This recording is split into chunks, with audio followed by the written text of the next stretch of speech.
아마 저희가 여기에서 서게 된 것을 궁금하게 생각하시는 분들이 계실 것 같습니다. 48년 전 1970년 제가 대학교에 입학을 했습니다. 그런데 당시에 그 CCC가 우리 젊은 대학생들에게 미래 비전을 주고 특별히 민족 복음화의 기도를 함께 나누었던 아주 중요한 시기가 있었는데 그때가 바로 제가 대학을 입학할 때였습니다. 그때 저의 신앙을 지도해 주셨던 간사 목사님이 이은수 목사님이십니다. 거의 50년 가까운 먼 과거의 일인데 이번에 뉴욕을 방문하면서 은사 목사님을 뵙게 됐고, 또 목사님께서 우리 당회장 이 목사님에게 또 부탁을 하셔서 귀한 자리를 또 허락해 주신 이런 배경에서 오늘 여러분 앞에 서게 됐습니다. 이번 뉴욕 방문이 여러 가지 의미가 있는데 제게는 올드 스토리 리바이벌입니다. 먼 과거 이야기를 다시 한번 새롭게 되살리는 그런 기회가 됐고, 이 자리가 여러분들과 함께하는 이 자리가 바로 그런 리바이벌, 부흥의 자리이기도 합니다. 시간이 많이 지났는데도 그래서 그 세월의 흔적이 머리에서부터 얼굴로 퍼져 있는데도 그 옛날에 그 열정과 순수함이 그대로 남아있는 것을 보면서 하나님 앞에 감사를 드렸고, 우리 이은수 목사님 만나 뵈면서요, 저도 그때의 그 기억을 다시 한번 꺼내서 새롭게 제 자신을 점검하고 또 다짐하는 그런 귀한 시간이 됐습니다. 모든 게 하나님의 은혜 안에서 이루어진 것이고 감사를 드리지 않을 수가 없습니다. 오늘 잘 알려진 이 본문 말씀의 주제는 피곤이라는 단어가 나옵니다. 피곤한 것, 이거는 육체적 피곤이 아닙니다. 육체적 피곤은 잘 쉬면 해결됩니다. 특히 오늘 본문 말씀에 보면 30절에 소년이라도 피곤하며 장정이라도 넘어지며 쓰러진다. 소년은 피곤하지 않습니다. 젊은이는 뛰는 거예요. 그래서 여기서 말하는 소년이라도 피곤하다는 말은 이 피곤이 육체적 피곤이 아니라는 것을 의미합니다. 여기에서의 피곤은 영적 피곤입니다. 육체적 피곤도 문제지만 더 큰 문제는 영적 피곤이에요. 이거를 요즘에는 우울증이라고 하는 말로도 표현합니다. 우울증에 걸리면은 삶의 의욕을 상실합니다. 이게 심화되면 살아갈 방향, 목적, 의미, 능력 다 상실되기 때문에 더 이상 여기 존재할 의미를 갖지 못하는, 그래서 극단적 선택을 하기도 하는 것입니다. 이 영적 피곤의 원인은 하나님께 대한 신뢰의 부족에서 옵니다. 27절 말씀 보면 야곱아 어찌하여 내가 말하며 이스라엘아 내가 이르기를 내 길은 여호와께 숨겨졌고 내 송사는 내 하나님에게서 벗어났다 하느냐. 여기에 내 길은 여호와께 숨겨졌다, 하나님이 돌봐주지 않는다라는 의미입니다. 내 송사는 하나님에게서 벗어났다. 성경에서 하나님에 대한 표현이 재판하시는 분이세요. 그래서 이 공정한 재판을 하는 분이 하나님이신데, 그거를 의의 하나님, 이 의의 하나님은 공정한 재판을 하시는 분이라는 뜻입니다. 이 공정한 재판을 하시는 하나님께서 증언할 기회조차도 주지 않으신다. 그러니까 듣지 않으신다는 것이죠. 내 가는 길은 하나님께서 돌봐주지도 아니하시고 억울한 사정이 있는데 그것을 호소할 기회마저도 허락해 주지 않는 하나님. 이게 당시에 이 이스라엘 백성들이 하나님께 대한 피곤함입니다. 이 피곤함의 배경은 바벨론 포로에 끌려온 상황이에요. 바벨론 포로에 끌려오면서 나라는 다 망했고 언제 이 포로 생활이 끝날는지 잘 보이지 않는 것입니다. 이게 피곤한 것이에요. 하나님이 어디 계신가? 분명히 하나님은 살아계시다고 했는데 보이지를 않는 이런 절망적 상황입니다. 물론 예레미야가 70년 만에 돌아온다 예언을 했습니다. 희망의 메시지죠. 그런데 50년이 지난 때쯤입니다. 이때가. 어떻게 보면 조금만 더 기다리면 예레미야의 70년이 채워져서 약속대로 회복이 올 텐데, 여러분, 날이 밝기 전, 여명이 밝아오기 전이 가장 어둡다고 하지 않습니까? 지금 눈앞에 회복의 시기가 다가오는데 어두움은 더 깊어진 것이에요. 이 상황에서 이스라엘은 여전히 바벨론 이 포로의 이 억압을, 이 영적 피곤함을 견디지 못하고 있는 것입니다. 여러분들 혹시 이런 영적 피곤감이 있지 않으십니까? 하나님께서 그 고백을 들으실 것입니다. 우리 모두가 이런 영적 피곤감에 노출되어 있을 수 있습니다. 오늘 이 본문 말씀은 그런 절망, 영적 피곤을 극복하는 방법을 제시하고 있습니다. 두 가지를 말씀하는데, 첫째는 그 하나님이 누구신가를 분명하게 알아야 합니다. 하나님에 대한 바른 이해, 그게 바로 영적 피곤을 극복하는 첫 발걸음입니다. 28절 말씀, 영원하신 여호와, 땅끝까지 창조하신 이는 피곤하지 아니하시며 곤비하지 아니하시다. 영원하신 하나님 여호와, 땅끝까지 창조하신 그분은 피곤이 없다는 것이에요.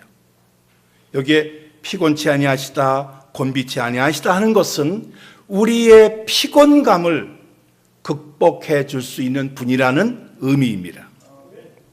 명철이 한이 없으시고 피곤한 자에게는 능력을 주시며 무능한 자에게는 힘을 더하여 주신다. 이 말을 한마디로 요약하면 우리의 영적 피곤함을 근본적으로 치료해 주시는 분은 하나님이시라는 것입니다. 그 하나님에 대한 바른 이해가 있어야 우리가 이 영적 피곤을 벗어나는 방법을 비로소 찾게 된다 하는 그런 말씀입니다. 예레미야가 바벨론의 포로로 끌려간 유대 민족에게 보낸 하나님의 말씀 한 토막이 있습니다.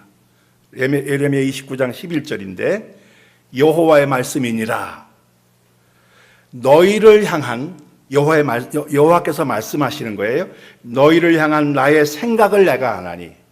하나님께서 가지고 있는 생각, 이스라엘을 향한 생각이 뭐냐 하면 평안이요 재앙이 아니니라. 지금 포로는 재앙이거든요. 그런데 하나님께서는 그 포로로 끌려간 그들에게 재앙이 아니라는 것이에요. 오히려 평안이다.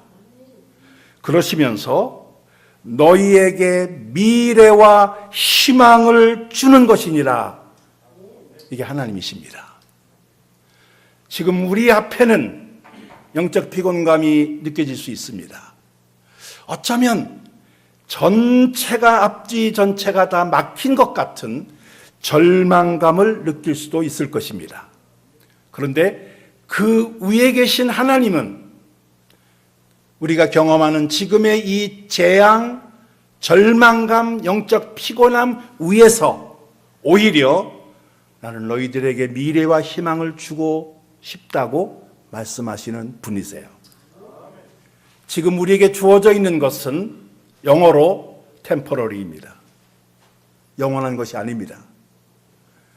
우리에게 지금 주어진 이 환경 속에서의 절망감은 어쩌면 더 큰 것을 주기 위한 하나님의 변장된 축복일 수도 있습니다.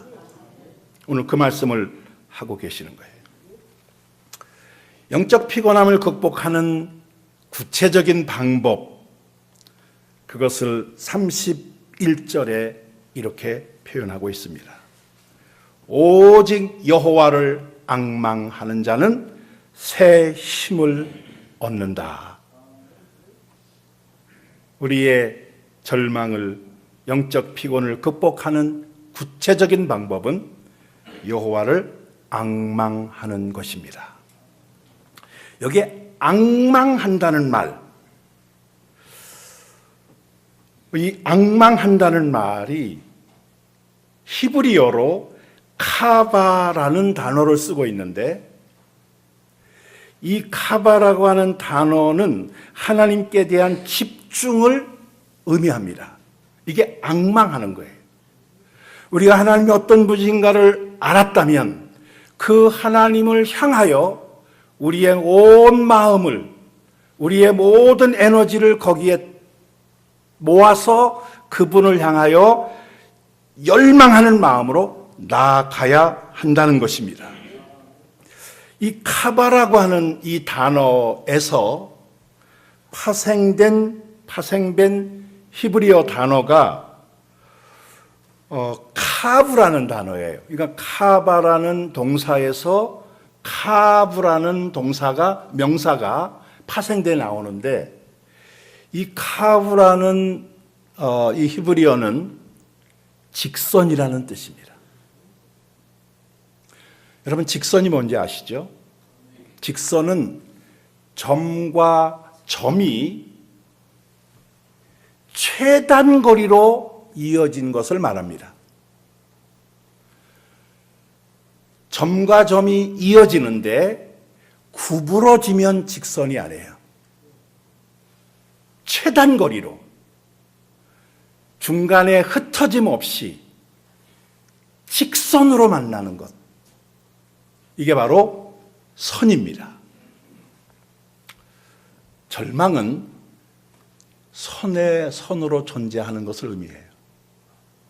나 혼자 존재하면 그 자체가 피곤한 것이에요. 점은 아무 의미가 없습니다. 그냥 점일 뿐이에요. 그런데 이 점과 점이, 의미 없는 점과 점이, 피곤한 상태에 있는 이 점과 점이 일직선으로 모아지면, 직선으로 만나면 그게 앙망하는 것입니다. 이게 성경이 우리에게 주는 메시지예요. 그런데 여기에서 카바가 앙망하다는 동사고 카브가 직선이라는 명사인데 여기에서 파생된 또 다른 단어가 있습니다. 그게 티크바입니다. 히브리어에서 T자가 붙으면 접두어라고 그럽니다. 그건 빼내도 돼요. 그러면 크바가 남습니다. 카바, 카브, 크바 같은 단어예요. 거기에 T라고 하는 접두사가 붙으면 티크바가 되는데 이게 희망이라는 히브리 단어입니다. 하나님을 향한 앙망하는 것, 그것은 하나님의 점과 나의 점이 일직선으로 만나는 카브가 되는데 그렇게 만나면 그게 희망이라는 것입니다. 기억하시기 바랍니다. 하나님을 향한 앙망이 하나님과의 직선으로 만나는 것이고 그렇게 만나면 그게 희망이 된다. 그런 것이에요. 여러분 모두가 오늘 밤 하나님과의 직선거리를 만드시기 바랍니다. 하나님과 그렇게 만나기만 하면 희망이 바로 거기에 있습니다.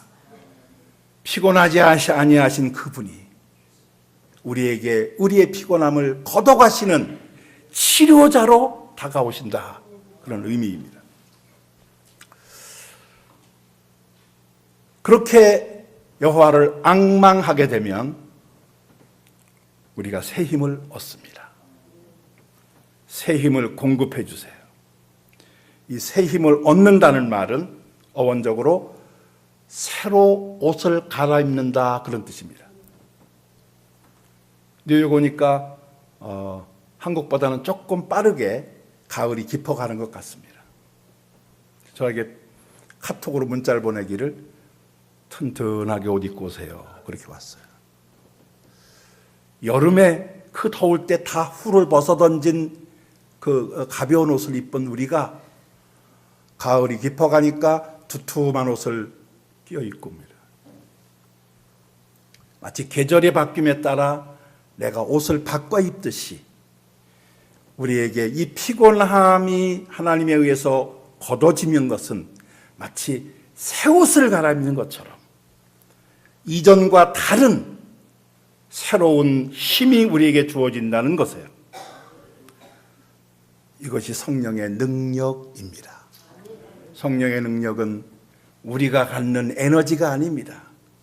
하나님께서 외부로부터 우리에게 공급해 주시는 마치 새 옷을 입듯이 우리에게 그런 능력을 공급해 주신다 하는 것이에요. 새 힘을 공급하시는 하나님. 이런 새 힘이 우리에게 주어지면 두 가지 결과가 있습니다. 그게 바로 오늘 설교 제목으로 제시된 수직적 상승과 수평적 전진입니다.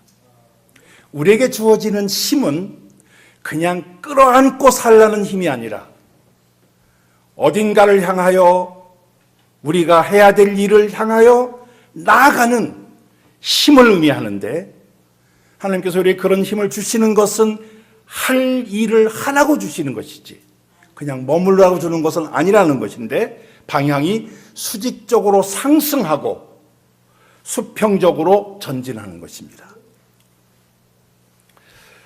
수직적 상승을 독수리 날개치며 올라감 같을 것이다. 동물 중에서 날개짓 중에서 가장 힘이 좋은 날개를 가진 짐승이 독수리예요. 그 날개를 한번 치면 하늘을 향하여 상승하게 되어 있습니다. 위로 올라가면 어떻게 될까요? 올라갈수록 더 멀리 봅니다. 올라갈수록 더 넓게 봐요. 우리의 신앙은 이런 수직적 상승을 통하여 더 멀리, 더 넓게 보게 되는 것입니다. 주변적인 것 집착하지 않습니다. 지상에 있으면 모두가 다 나를 억누르는, 위압하는 건물들에, 오늘 점심을 맨하탄에서 식사 대접을 받았는데, 그리고 5번가를 걸었습니다. 제가 부탁을 했어요. 맨하탄 한번 걷고 싶다고. 기념사진을 찍어서 카톡으로 가족들에게 보냈어요. 약을 올리기 위해서. 그랬더니 맨 막내가 즉각적인 반응을 보내왔어요. 부럽다고. 제가 그래서 다음번에 데려와 준다고 약속을 했습니다. 그 5번가를 걸으면서 그 건물들이 너무 위압적이에요. 높구나. 그런데 올라가면, 높이 올라가면 나를 위협하는 그 높은 건물들은 저물어 보입니다. 그렇게 우리에게 크게 보였던 건물들이 아무것도 아닌 것으로 보이는 거예요. 수직적 상승은 주변의 것들을 지엽적인 것으로 보게 만듭니다. 본질이 아닌 것이죠. 세속적인 관심을 떨쳐버릴 수 있게 합니다. 그것이 나를 위협하는 게 아니라 내가 그것을 지배할 수 있다고 하는 자신감을 주는 거예요. 제가 지난해 은퇴를 했는데 집안 정리를 하면서 서재를 이제 새로 꾸미기 위해서 집안 정리를 하는데, 저는 제가 갖고 있는 물건들이 구석구석 있는데 다 꺼내보니까 전부 쓸모없는 것들이에요. 예를 들면 그 컴퓨터 노트북에 연결하는 인터넷 관련된 이제 장비들이 있습니다. 그게 옛날에는 굉장히 중요했어요. 그거를 잊어버리면 안 돼요. 그래서 꼭꼭 싸뒀는데 지금은 다 무선입니다. 쓸모가 하나도 없어요. 그걸 다 주워서 모으니까 한 보따리인데, 그게 옛날에는 그거 잃어버리면 큰일 날 줄 알았던 건데 지금은 다 쓰레기들입니다. 제가 그거를 정리하면서 내 삶에서 너무 중요하게 여기는 것들이 쓰레기인지 모르겠구나, 그런 생각을 했습니다. 본질이 분명해야 됩니다. 이게 수직적 상승하면서 얻는 결과예요. 하나님을 만나면 이런 상승을 통하여 우리 주변의 본질 아닌 것에 대한 그걸 과감하게 떨쳐버릴 수 있는, 그것을 쓰레기처럼 생각할 수 있는 영적 담대함이, 자신감이 생길 수 있습니다. 저는 1975년에 대학을 졸업하고 군대를 갔습니다.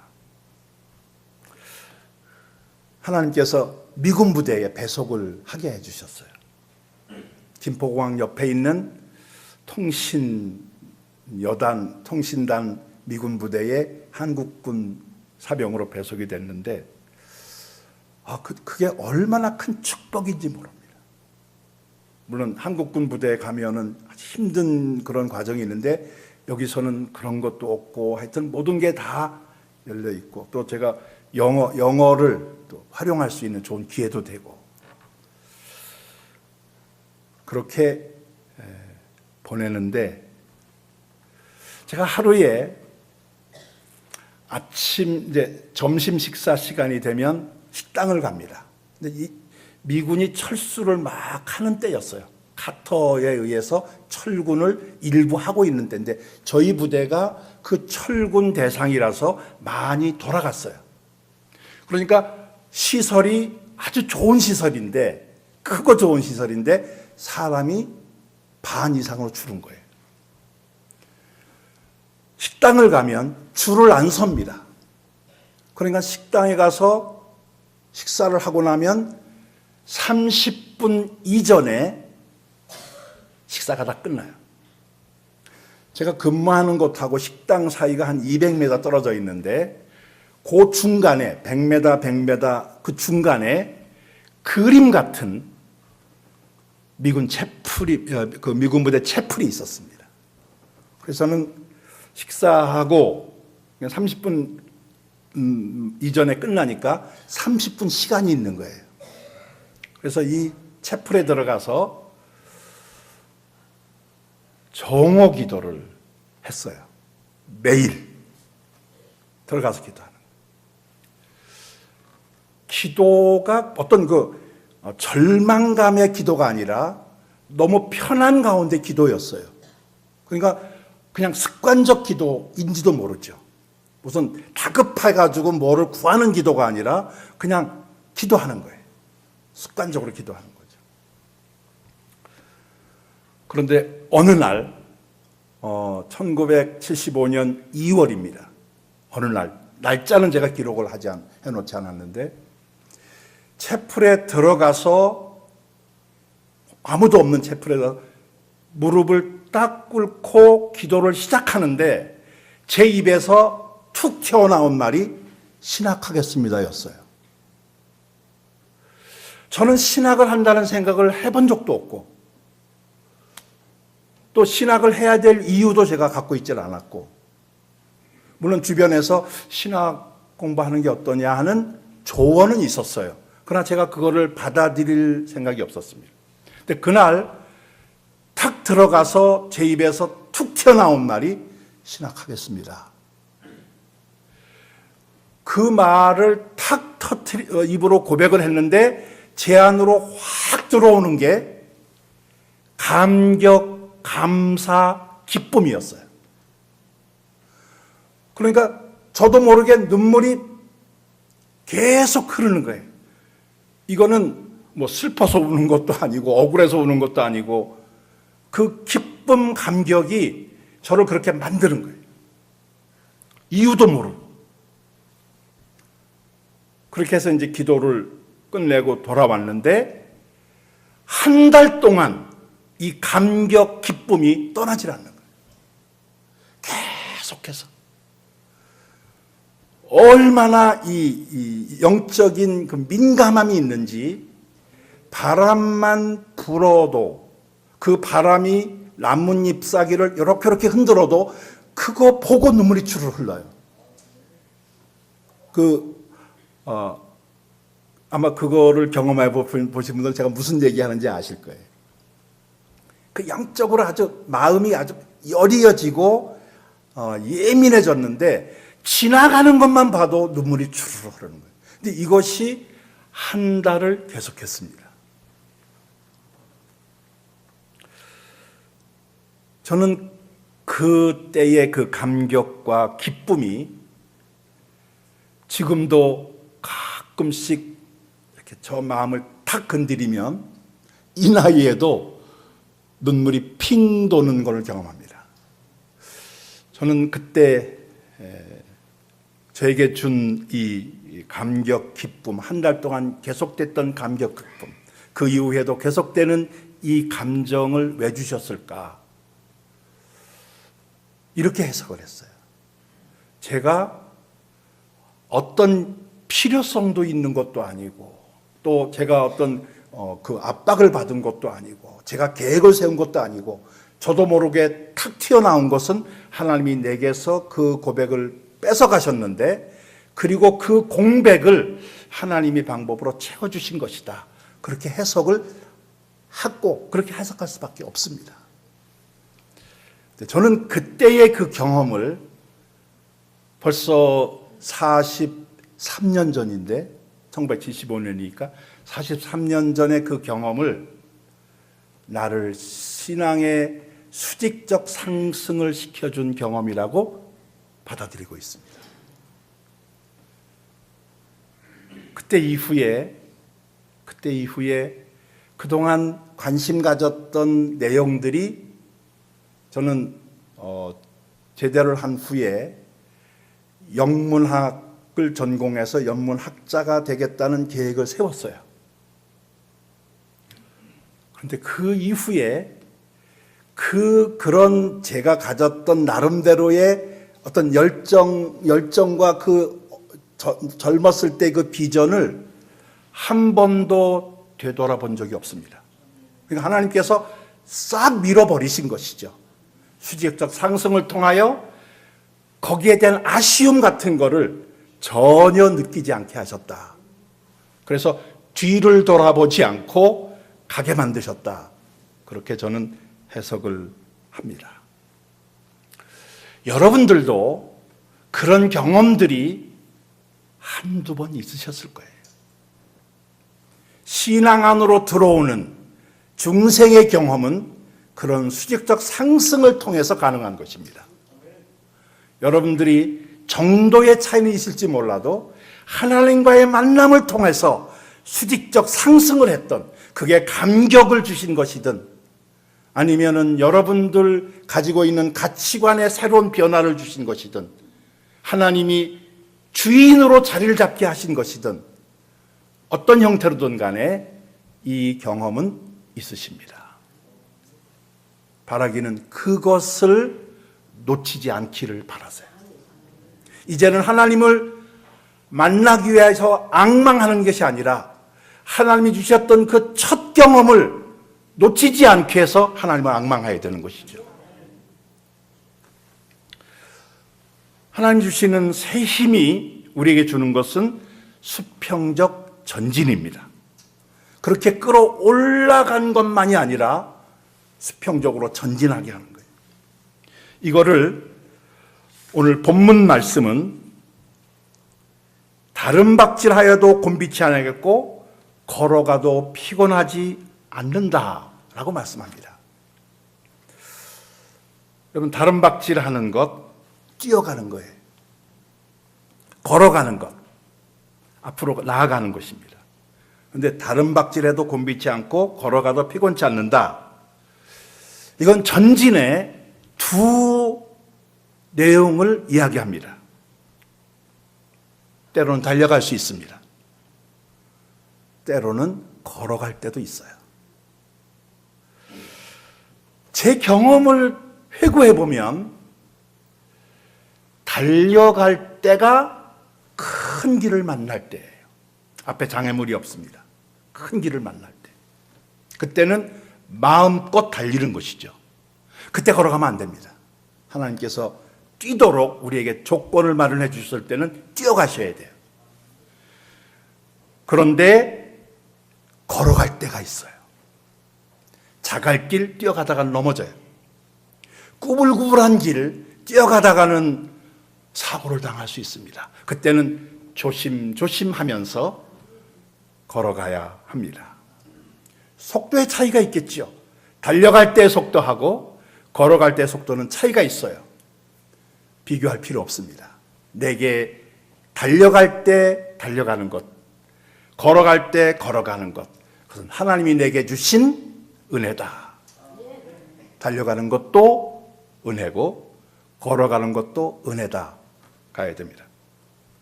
중요한 것은 달려가든 걸어가든 모두가 앞으로 나아가는 전진이라는 것이에요. 전진하는 것입니다. 이스라엘에서 보면 양들을 치는 목자들이 자주 만나는데 양을 치는 목자가 두 가지 형태를 취합니다. 앞에 풀밭이 쫙 놓여 있고 위험한 게 아무것도 없어요. 그럴 때 목자는 양의 뒤로 갑니다. 그래서 양들로 하여금 마음껏 풀을 뜯어 먹도록 방목을 하는 거예요. 뒤에서 지켜보고 있어요. 양들은 뒤에서 목자가 나를 지켜본다는 것을 모를 수 있겠죠. 그러나 목자는 그들을 뒤에서 지켜보면서 마음껏 먹어라. 그러나 이제 문제가 생기면 내가 책임진다 하는 그런 자세입니다. 또 하나는 이제 이 꾸불꾸불한 길, 위험한 길, 이런 곳이 나타나면 목자는 앞으로 탁 나가서 그 위험한 곳을 지날 수 있도록 양들을 앞장서서 이끌어 가십니다. 저는 이 모습을 오늘 말씀에 대입하면 대로는 하나님이 뒤에 계신 거예요. 내가 그 길을 마음껏 달려가는 것입니다. 하나님께서는 뒤에서 잘한다 응원하시고 혹시 잘못되지 않을까 걱정하시며 뒤에 계신 거예요. 그러나 내가 달려가는 것입니다.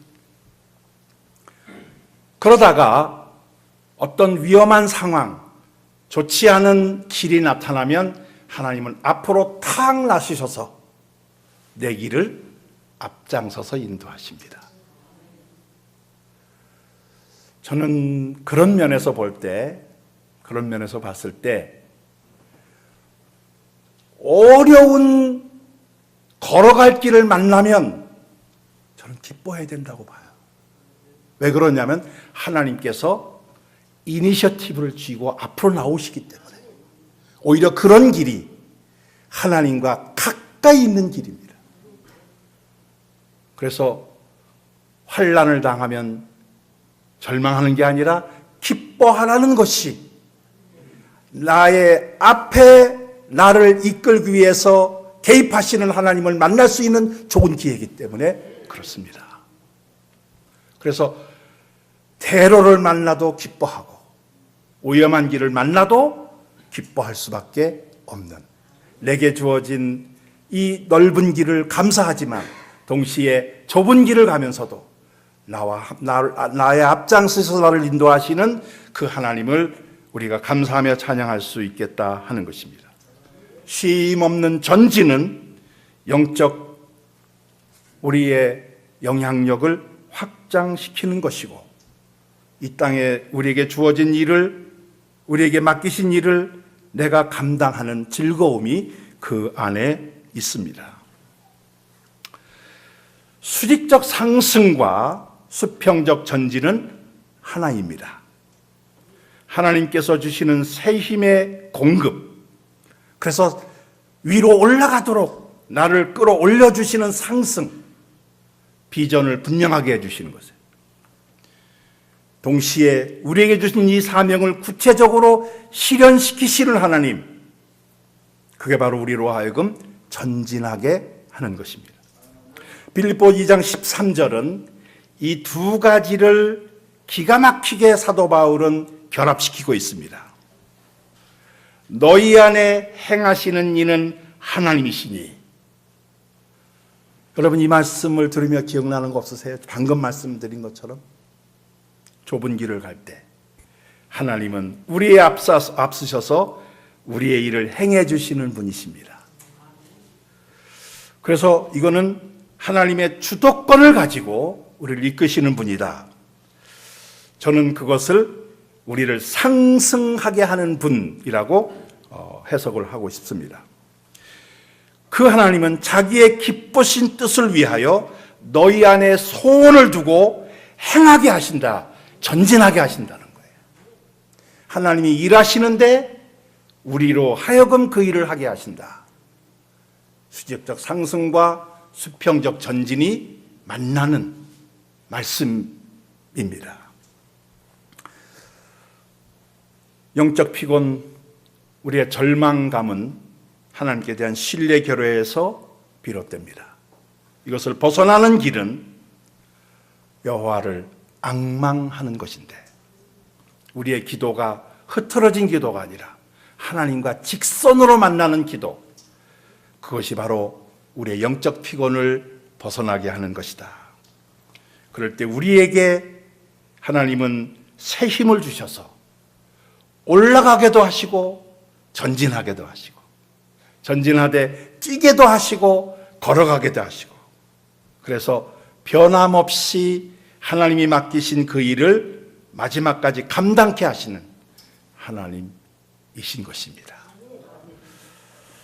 미국 이 외국에 나와서 생활하시면서 얼마나 많은 삶의 피곤함과 영적 피곤함을 경험하시고 계십니까? 여러분 위에서 나는 너희의 피곤을 치료해주는 나다 하는 하나님의 음성을 여러분 마음에 새기시고 그분을 향하여 일직선으로 만나는, 그래서 이미 주셨던 하나님의 은혜가 상실되지 않도록, 사장되지 않도록 여러분 모두에게 이 은혜가 함께 하시기를 축원드립니다. 제 경험에 의하면 이런 수직적 상승, 나를 끌어올려주는 이 경험은 자주 일어나지 않습니다. 왜 그러냐면 이미 주었기 때문에 준 것을 놓치지 말라는 뜻입니다. 그래서 그걸 소중하게 가지고 계셔야 돼요. 하나님께서는 여러분들에게 그 감격, 기쁨을 결코 사장되지 않게 여러분을 자극할 것입니다. 우리가 할 일은 수평적 전진이에요. 달려가도 걸어가도 피곤치 않게 하시는 하나님과 함께 이 길을 가시는, 하나님 앞에 갈 때까지 승리하시는 여러분 모두 되시기를 주의 이름으로 축원드립니다. 잠깐 기도하겠습니다. 은혜로우신 하나님 아버지, 오늘 동산교회 수요 예배에 하나님 말씀을 나눌 수 있게 해주신 것 감사합니다. 혹시 우리 안에 이 절망감, 영적 피곤에 쌓여 있다고 하면 오늘 주신 말씀처럼 하나님을 앙망하는 우리의 신앙의 회복이 있게 하시고 새 힘을 얻어 수직적 상승도 있고 수평적 전진도 다시금 시작할 수 있는 하나님의 은혜가 우리에게 있게 하여 주옵소서. 하나님 앞에 갈 때까지 이 신앙의 두 가지 양태가 변함없이 유지되게 하여 주시옵소서. 예수님의 이름으로 기도하옵나이다. 아멘.